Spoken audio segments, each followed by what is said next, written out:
students, in previous video we have learned images formed by convex lens for different positions of object. Today we are going to learn images formed by concave lenses for different positions of object. म्हणजे object आपण वेगवेगळ्या ठिकाणी place केला तर त्याच्या images कशा form होतील हे आपण काल कॉन्व्हेक्स लेन्सच्या बाबतीत बघितलं. आज कॉन्केव्ह लेन्सच्या बाबतीत बघायचंय. ओके, त्यासाठी at first we have to learn rules. सुरुवातीला आपण रूल्स बघू. Rules to draw the ray diagram for concave lens. Ray diagram काढताना बेसिक आपल्याला जी बेसिक कन्स्ट्रक्शन सांगितली होती कॉन्व्हेक्स लेन्स साठी ती तशीच ठेवायची आहे. फक्त इथे कॉन्केव्ह लेन्स काढायचा. हा कॉन्केव्ह लेन्स आहे माहितीये तुम्हाला. याच्या आर्क आहे त्या आतमधल्या बाजूनी झुकलेले आहे म्हणजे हा कॉन्केव्ह लेन्स आहे. फक्त एवढा बदल करायचा आहे, कॉन्व्हेक्स लेन्सच्या ऐवजी कॉन्केव्ह लेन्स काढायचा. बाकी बेसिक कन्स्ट्रक्शन तशीच राहील. ओके, हा तर आपला फर्स्ट रूल काय सांगतो. When incident ray is parallel to principal axis, then refracted ray passes through focus when extended back. म्हणजे काय बघा, कुठलाही रे कॉन्केव्ह लेन्स मधून गेल्यानंतर त्याचं काय होतं, इट डायव्हर्जेस लाईक दिस. हा असा या प्रकारे डायव्हर्ज होतो माहितीये तुम्हाला. तर हा डायव्हर्ज झाल्यानंतर याची बॅक साइड आपण एक्सटेंड केली तर तो रे प्रिन्सिपल फोकस F1 मधून जातो. हे लक्षात ठेवायचंय. ठीक आहे. तर आपला फर्स्ट रूल काय झाला, when incident ray parallel to principal axis then refracted ray when extended back then passes through principal focus. फरक लक्षात राहील. आपण कॉन्केव्ह लेन्सच्या बाबतीत म्हटलं होतं when it is incident ray parallel to principal axis then refracted ray passes through principal focus F2 मधून जात होतो. आता हा रे डायव्हर्ज होतो आणि याला बॅक साइडला एक्सटेंड केलं तर हा फोकस F1 मधून जातो. हा डिफरन्स लक्षात घ्यायचा आहे. ठीक आहे. नंतर नेक्स्ट रूल आहे ज्या टेक्स्टबुक मध्ये दिलाय, when incident ray passes through principal focus then refracted ray is parallel to principal axis. आणि जो आपण कॉन्व्हेक्स लेन्सच्या बाबतीत जो एक रूल वापरलाय, Wien incident ray passes through optical center then it cannot change its direction. तो रूल याला पण लागू पडतो. टेक्स्टबुक मध्ये दिला नाही तरी आपण तो रूल फॉलो करणार आहोत या रे डायग्राम काढताना. Okay, so by following these two rules we have to draw the ray diagrams for concave lenses for different positions of object. concave lens साठी तुम्हाला फक्त दोनच केसेसचा विचार करायचा आहे. फर्स्ट आहे when position of object is at infinity. म्हणजे काय आपल्याला माहिती आहे, ऑब्जेक्ट जर इनफायनाइट डिस्टन्सवर असेल लेन्स पासून तर त्यापासून येणारे जे रे आहे ते कसे असतात, प्रिन्सिपल ऍक्सिसला पॅरलल असतात. आपण बघितलंय मागच्या पिरियड मध्ये. ओके, तर हा एक रे ऑलरेडी काढून दाखवलेला त्यांनी, parallel to principal axis and it diverges like this. याची बॅक साइड एक्सटेंड केली तर ती प्रिन्सिपल फोकस मधनं जाते. आता आपल्याला इन्फायनाइट डिस्टन्स वरच्या ऑब्जेक्टची इमेज दाखवायची आहे. त्यासाठी आपण एक रे प्रिन्सिपल ऍक्सिसच्या वरच्या बाजूनी पॅरलल दाखवला मी. दुसरा रे इथे आपण प्रिन्सिपल ऍक्सिसच्या खालच्या बाजूने दाखवू. Then it will be diverges. In this way, when the incident ray parallel to principal axis, then refraction takes place like this through concave lens. concave lens मधून रे जाताना अशा प्रकारे डायव्हर्ज होतो माहिती आपल्याला. आता जशी आपण याची बॅक साइड एक्सटेंड केली फर्स्ट रेची, तशीच याची पण बॅक साइड एक्सटेंड करू. जिथून हा डायव्हर्ज झाला, समजताय, जिथून याची डायरेक्शन बदलली म्हणजे बेंड झाला, तिथून बॅक साइडला एक्सटेंड करा. प्रिन्सिपल फोकस मधनं जातं असं. आता बघा दोन्ही रे, हा जो पहिला रे होता याची बॅक साइड एक्सटेंड केली तर हा रे मिळाला आपल्याला प्रिन्सिपल फोकस F1 मध्ये दुसरा रे आपण पाठवला, हा त्याची बॅक साइड एक्सटेंड केली तर हा सुद्धा प्रिन्सिपल फोकस मध्ये, म्हणजे दोन्ही रे चे बॅक साइड आपण एक्सटेंड केल्या तर ह्या इथे आपल्याला इंटरसेक्ट होताना दिसतात आणि जिथे इंटरसेक्ट होतात तिथे त्याची त्या ऑब्जेक्टची इमेज प्रोड्यूस होते. So here position of image is at focus F1. Image कुठे तयार झाली? At focus F1 and this is the point image. त्यावरून आपण मागच्यासारखं position of image, size of image and nature of image लिहू. तर ही position of image is at focus F1. Size of the image, point image. Okay.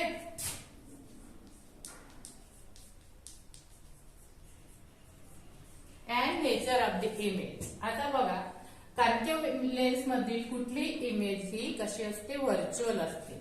He actually हे इकडे diverge होत आहे इकडे, पण आपण हे इथून येतात आहे, या डायरेक्शन येत आहे इमॅजिन करून याची बॅक साइड वाढवली, म्हणजेच ही जी इमेज आहे ती आपल्याला स्क्रीनवर मिळवता येत नाही किंवा ऍक्च्युअली इमेज दिसत नाही, म्हणून तिला म्हणू आपण व्हर्च्युअल. काय?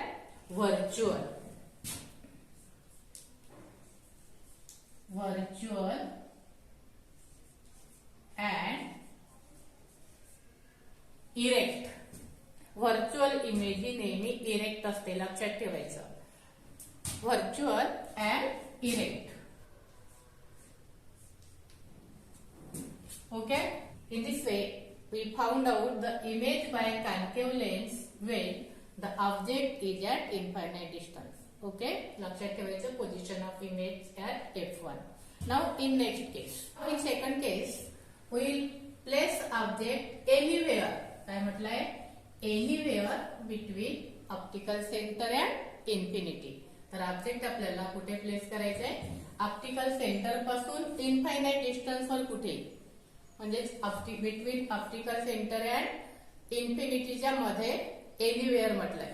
आपण कुठेही प्लेस करू शकतो, लेफ्ट साइडला ऑप्टिकल सेंटर पासून. आणि नेहमी लक्षात ठेवायचं object always kept at left of the optical centre. Optical सेंटरच्या लेफ्ट साइडला नेहमी ऑब्जेक्ट प्लेस करायचा असतो, मग तो लेन्स कॉन्केव्ह असो की कॉन्व्हेक्स असो. ओके, तर आता मी इथे ठेवते object anywhere between O and infinite distance म्हटलंय, तर आपण इथे ठेवू. इथे पण ऑब्जेक्टची हाईट काढताना एक गोष्ट लक्षात ठेवायची, ऑब्जेक्टची हाईट ही लेन्सच्या हाईट पेक्षा कशी पाहिजे? नेहमी कमी पाहिजे. ऑब्जेक्ट AB इथे ठेवलंय मी 2F1 आणि F1 च्या मध्ये. कुठे ठेवायचा? जरुरी नाही, आपण इकडे कुठेही ठेवू शकतो, पोच्या लेफ्ट साइडला कुठे. ठीक आहे. आता using rules to draw ray diagram we can obtain the image of this object. First rule, when the ray is parallel to principal axis, the incident ray parallel to principal axis, and it will be refracted, and refracted ray diverges like this. आला refracted रे. आणि आपण बघितलंय rule, याची back side extend केली तर तो कुठून जातो? प्रिन्सिपल फोकस F1 मधून जातो. बरोबर आहे, म्हणून आपण याला बॅक साइड एक्सटेंड करू याची, तर तो एक्सटेंड असा फोकस F1 मधून जाईल. हा झाला रिफ्रॅक्टेड रे, हा बॅक साइड इकडे आला. ठीक आहे. नंतर second ray passes through optical centre. Second ray नेहमी ऑप्टिकल सेंटर मधून पाठवायचा, कारण तो सरळ जातो. आपल्याला माहिती आहे की डायरेक्शन चेंज होत नाही, म्हणून बी पासून एक सेकंड रे मी ऑप्टिकल सेंटर मधनं दाखवते. याप्रमाणे बघा, हा जो रे आहे हा सरळ ऑप्टिकल सेंटर मधनं गेला. हा it can not changes it direction आपल्याला माहिती आहे. तर हे दोन्ही रे कुठे इंटरसेक्ट झाले बघा. हा रे passes through optical center and the ray in parallel to principal axis. हा जो रे आहे ती बॅक साइड एक्सटेंड केली आपण. तर हा रे आणि हा रे कुठे इंटरसेक्ट झाले ऍट दिस पॉइंट. हो, so this is the image of point B. B ची इमेज होईल B dash. Point of intersection, दोन्ही रेचं पॉइंट ऑफ इंटरसेक्शन म्हणजे आपण बी ची इमेज घेतली होती कॉन्व्हेक्स लेन्स मध्ये, तसंच इथे पण घ्यायचंय बी डॅश. आता ए ची इमेज मिळवण्यासाठी ए ची इमेज ही प्रिन्सिपल ऍक्सिस वरच असते.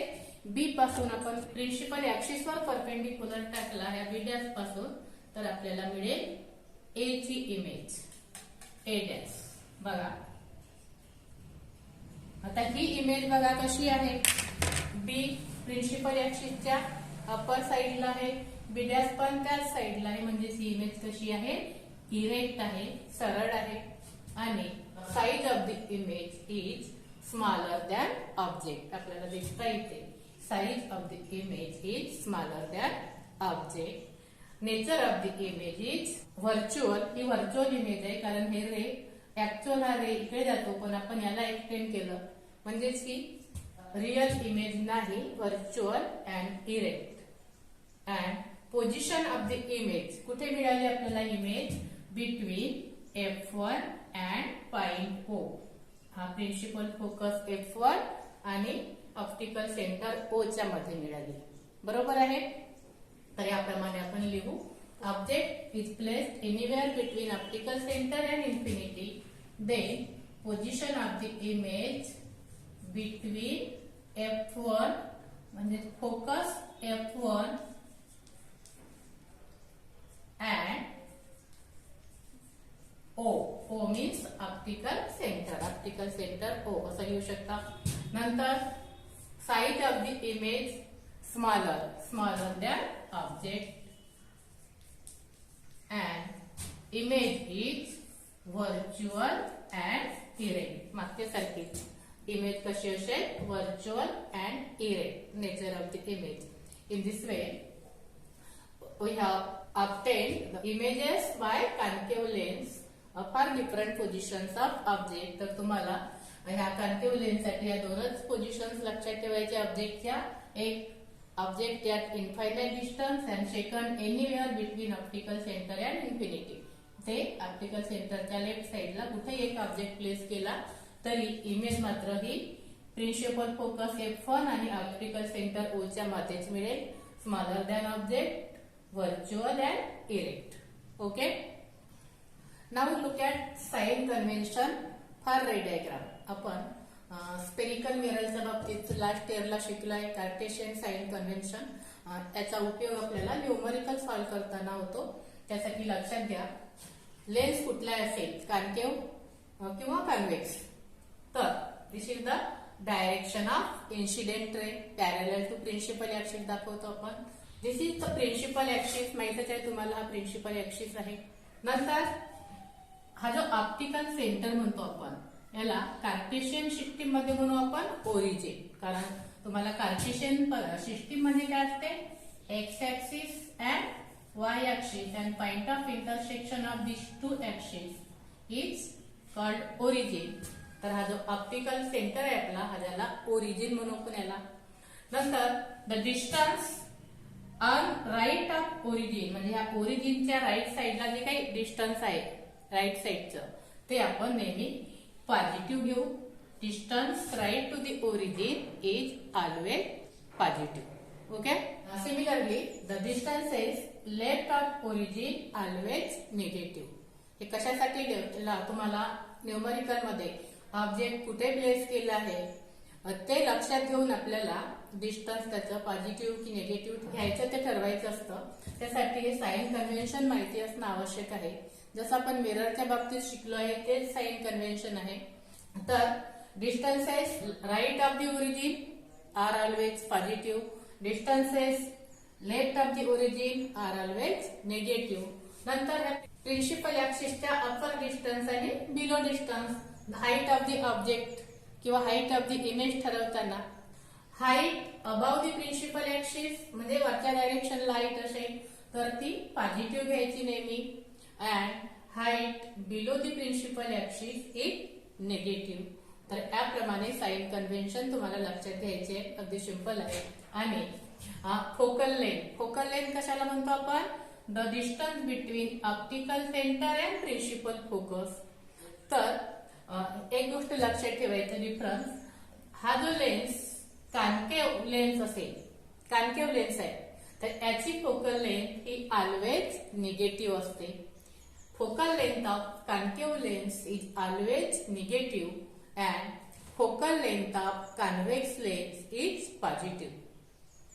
लक्षात राहील. असं बघा, हा जो कॉन्केव्ह लेन्स असेल तर त्याची इमेज आपल्याला कुठे मिळते? इथे प्रिन्सिपल फोकस, आणि मग ऑप्टिकल सेंटर आणि हा डिस्टन्स म्हणजे त्याला फोकल लेंथ म्हणतो, आणि ह्या ऑप्टिकल सेंटरच्या लेफ्ट साइडचे डिस्टन्स कसे आहे? Negative. So focal length of concave length is always negative. लक्षात ठेवायचं. हा जर लेन्स कॉन्व्हेक्स लेन्स असेल तर याची इमेज कशी मिळते आपल्याला ऑब्जेक्टची? हे जे रे ह्या समोरच्या फोकसवर इंटरसेक्ट होतात, तिथून जाणारे होतात ना, आणि म्हणून distance between this focus and this optical centre O is positive because the distance right to the origin are always positive. So focal length of convex lens is positive and focal length of concave lens, concave lens असेल तर ती negative. अशा प्रकारे तुम्हाला sign convention लक्षात ठेवायचे, आणि हे साइन कन्व्हेन्शन लक्षात घेऊन आपल्याला न्यूमरिकल सॉल्व्ह करायचे असतात. ओके. आता बघा लेन्स फॉर्म्युला. हा लेन्स फॉर्म्युला आहे. काय सांगितलं फॉर्म्युल्यामध्ये? 1/v minus 1/u is equal to 1/f. It is the lens formula. तर याचा सुद्धा आपल्याला यूज कुठे करायचा आहे? To solve the numericals. बघा v काय आहे ते? v is the distance of image, u is the distance of object and f is the focal length. आता हा फॉर्म्युला या इट यूज करायचा आहे, पण ऑब्जेक्ट कुठे आहे ते लक्ष देऊन आपल्याला distance of object and distance of image and focal length हे साइन कन्व्हेन्शन विचारात घेऊन ह्या साइन कन्व्हेन्शन नुसार आपल्याला इथे टाकायचे. ठीक आहे. तर हा फॉर्म्युला आपल्याला लेन्स फॉर्म्युला काय विचारलं तर तुम्हाला लिहिता आलं पाहिजे 1/v minus 1/u is equal to 1/f. Here f is the focal length, u is the distance of object and v is the distance of image. Okay.